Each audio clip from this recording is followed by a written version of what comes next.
This video is for the purpose of hopefully helping you find a comfortable sitting and practicing position with your guitar. So a few things. We want to have the guitar close up against the body, and if I turn this way, ideally it is straight up and down.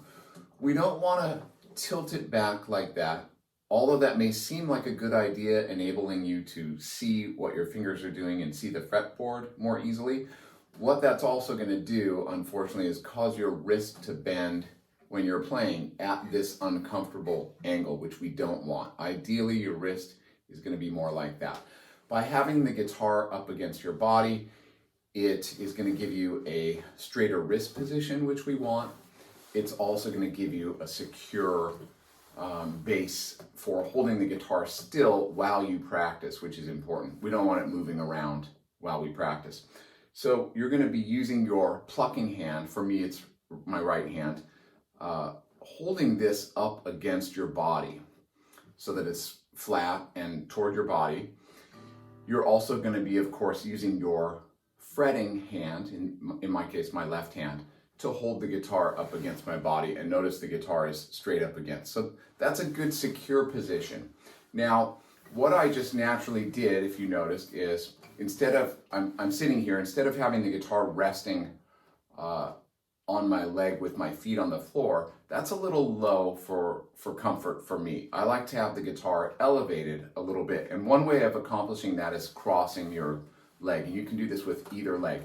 Ideally, the curve of the guitar is what's resting comfortably on your leg. So right now, my right leg is crossed over my left leg, and that brings the guitar up closer to me. I've still got it securely against my body. You'll notice also that something I naturally do, and you'll see this in the other tutorials, is that I'm going to be tilting the neck and the headstock up a little bit. And again, that's going to facilitate a nicer wrist position. Even if I'm sitting like this, but I start to let that neck go lower, as I'm playing then, my wrist is going to be bent at this position, which we don't want. As I elevate the guitar, notice that my wrist now is in this more comfortable position instead of bent like that. Okay, so ideally you do have the headstock elevated up, and you can do it more even if that's comfortable for you. I could also have my left leg crossed over my right leg. That also naturally elevates the guitar, and that's a pretty comfortable position also. One thing you can also do is, if you don't like crossing your legs, if that's not comfortable for your back, you can elevate one or the other leg using a footstool or a box or a hard shell case if you have that.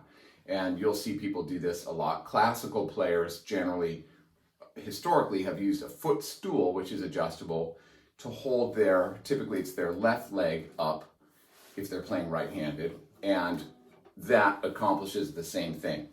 Also, it keeps it from sliding off of your foot, so it's going to be sliding. If it slides at all, it'll be right up against your body, whereas if your leg is not elevated, it tends to slide as you practice off of your leg. So the leg elevating, you can do this with left or right leg, is a good, comfortable, secure spot. Now, I'm going to add one more possibility to this, and that is, I'm going to switch to my guitar where I have this already attached. This is my nylon string or classical guitar now. And you'll see that I have this device here. This is a guitar support, and I forget the specific name of it, but I'll tell you where to go to find it and to find some other options. This guitar support, basically, you can loosen and tighten it to clamp onto the guitar temporarily. It's not permanent, and it has rubber pads so it won't scratch or damage the finish. And what that does then is it's just going to elevate the guitar for you, but enable you to still have both feet flat on the floor so that your back can be straight. One of the issues with elevating one of your legs, crossing or with a footstool, is that your back is not level. It's going to be tweaked a little bit to one side or the other. And the older I get, the more I appreciate having a good posture for my lower back especially. And so using one of these guitar supports enables me to have both of my feet flat on the ground and to have my back straight.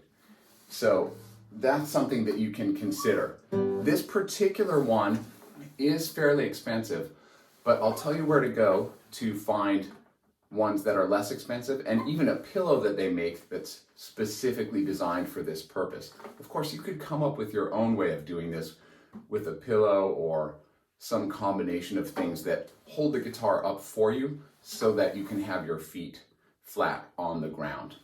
Okay, the place to go is a place called stringsbymail.com. Strings, as in guitar strings, by B-Y, mail, M-A-I-L.com. Strings by Mail. They have this guitar support. They have a lot of other options, and they have that pillow, guitar support pillow that I talked about. So you should go there, check their site out. They do a really great job with a good selection of things, and they're very knowledgeable if you contact them. So that's a place to look into if you're interested in something like this. So I hope that helps, and try some or all of those things, and hopefully you can find a comfortable sitting and practicing position for you.